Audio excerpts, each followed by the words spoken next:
Alright guys, what I was going to show today is one of the way that I reclaim pottery or clay. And I called it pottery because this is stuff that I've actually made that didn't work out. Something happened, it warped or cracked, or I just wasn't happy with it.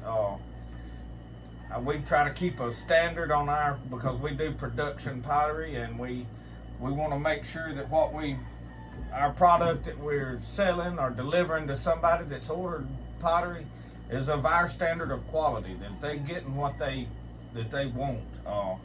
Something that we can be proud of, they can be proud of as well. So this is just defective stuff. Some of these bowls, the reason I didn't like this one is just it wobbles. It dried too fast actually, and I didn't get the bottom made flat. This one has a crack in it. This one I just wasn't happy with the way that the clay had a little line in it over here. And yeah, I could have bisqued this, glazed it, and put it on a discounted rack and made some money off of it.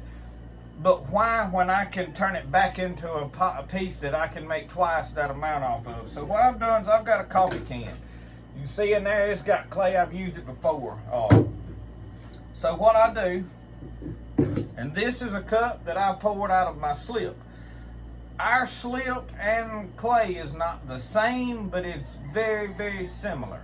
So what I do is I break it. Take this stuff, I break every bit of it. Just smash it up. I want to try to get everything into a piece that's approximately the size of a 50-cent piece or smaller. And if there's a piece or two in it that's slightly larger, it's not a problem. But that's kind of generally I just crunch it up. Break all this stuff up, I drop it in a coffee can. And I like the plastic coffee can because I can put a lid on it and just let it sit there. I would rather break this stuff up, and I have already made pieces out of this type of clay. It has worked well. I've had no issues with it. It's not inferior clay. When I get through with it, it's just back like it was when I started making something out of it to begin with. And usually this coffee can will hold a couple of these small bowls like I just broke up. And then like a piece this size. This one, something like this, I could probably put one of them in there. Maybe something else, but I want to make sure when I do this that I have enough room. But I just get all the clay, the powder, everything that just broke up. All right. Now what I want to do is I want to wet it good. This bowl right here that sits here, this is what my sponges stay in. When I'm making pieces of pottery, this is the water that I use to round off my edges smooth when I'm doing what I do. That's the water that I use. What it does is it turns to a slip. You can see the color of it. It's pretty much slip. That's what I want to pour in here. Now it'll evaporate depending on how much water you pour in there. I don't want to put a lot of water because what I'm trying to do is get this moist, not drown it into a slip. So I put about a good cup full of water in there, and you see it's wet now. All right, that moisture in this plastic coffee can will seal off. The moisture is not escaping. It will evenly do all of it. So this is one that I did last week. Now what I do is I put this in here and I let it sit for a week, 2 weeks, whatever. As long as I've got other clay to work with, I don't worry about it. I put it over there and kind of forget about it till I need it because I can use it. Then it gets to this stage. And you see this in here is very soft, but this still has a way to go. Some of it needs to be pushed back down in there, but it's starting to become a solid further down in there, and you can see there's water sloshing on top of that. it's getting there. I could, in fact, get this out and probably use it today if I wanted to. Now what I do after that is I take one of my bags that my clay comes in and I scoop this out with my hand and I put it in this bag. I twist the top up. I don't seal it off airtight because at this point it's a lot softer than what I buy. Our clay comes in a block and I cut that block off and I can feel, you see how soft this is? I want that to get a little more solid. So what I do is I leave this top open.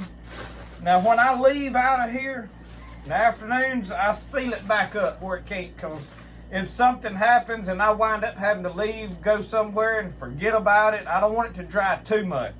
So I want to be here and check on it as long as it's drying. Now like I said, this is not a process that I'm going to do this and I'm going to use this clay tomorrow. This is something that I just save all my clay, and as I'm working and I think about it, I do this and it takes maybe 5 or 10 minutes. Get this out of here, put it in one of my bags, and I just kind of fold the end up and I set it over here on a rack. And through the day, especially here in Mississippi, it's very hot, humid, it's going to dry. If I want to speed this process up, I can set it outside in the sun for a little while. I don't do that because I'm absent-minded and I will forget about it. So I don't want to ruin it. But this is just a way that you can reclaim your clay. I see a lot of trimmings off of things, whatever. And now a lot of times this water right here, whenever it gets full and I don't need it for this, I have a bucket that I put my slip in to pour in our molds. I pour this water when it gets good and thick into that. Now also when I get something out of a mold, I trim the tops off, put it in this bucket. The water that's in there, I usually pour this water in it as well, and I use it for that. And I'll pour it back in my slip bucket, take a paint mixer. I put this on a drill and stir it up in my slip. But when I add a little of it to this, you don't have to do any of that. So you just putting it in here, it becomes a solid block of clay and I'm trying to dry it. So it's just ways to reuse some of your stuff so you don't waste it. It's time consuming because I let it dry naturally and slow, and that way it don't get brittle, it stays flexible, and I've had good success doing it with this way. Now I'm not going to tell you this is the best way to do it, this is the only way to do it. I'm just telling you this is how I do it and it works for me. So if this helps you out, maybe it will. Some of you guys, I've seen people, they say they got buckets of trimmings and this, that, and the other and don't know what to do with it. This is just the way I do it. Now I'm going to tell you, if you've got a 5-gallon bucket of trimmings, just scale this up, find you a lid for that 5-gallon bucket. I will tell you this bag that my clay comes in will fit over the top of a 5-gallon bucket if I wanted to do that much at a time and I didn't have a lid. I have lids for my bucket, so it's not a problem. Most of you have a lid for your bucket, but if you didn't, you could put this plastic bag over the top, tie a string around it, large rubber band that goes around your molds or a mold strap, anything to hold that down and airtight so that you could keep an airtight container and let that all evenly, and in about 2 weeks, these pieces will evenly all become the same moisture content. If I see they're a little too wet, I'll pour the top of the water off and then maybe leave the lid open for a little bit to get it to the consistency that I want. A lot of stuff you learn is by feel. You want to get that clay till it feels like what you started with to begin with. That's the goal. So all it is water in this clay. It either leaves or it comes back. But your chemicals and all that stuff is going to still be in this clay.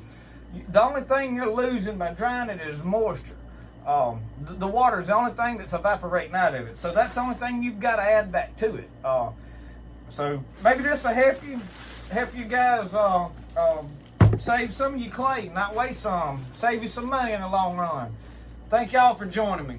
Like this video if it helped you out. Like it. Tell your friends about us.